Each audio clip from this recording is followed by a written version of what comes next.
10/6/2022 રોજ વધાર્યું હતું અને હાલ હવે 4 વર્ષ થઈ ગયા 2026 છે. જો કે નિયમ એવો છે કે દર વર્ષે એપ્રિલ કે મેમાં રિક્ષાનું ભાડું રિવ્યૂ કરવું પડે, પણ છેલ્લા 4 વર્ષથી રિક્ષાના ભાડાને રિવ્યૂ કરવામાં આવ્યું નથી.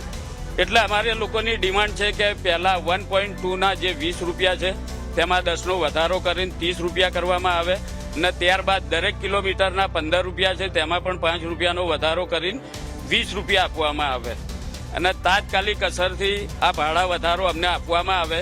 કેમ કે જ્યારે મોટી મોટી કંપનીઓ પોતાને નુકસાન થતું હોય ત્યારે પોતાની રીતે પોતાનો ભાવ વધારતી હોય તો રિક્ષા ચાલકોએ શું અન્યાય કર્યો છે? ગરીબ રિક્ષા ચાલકો કેમ ભોગવે?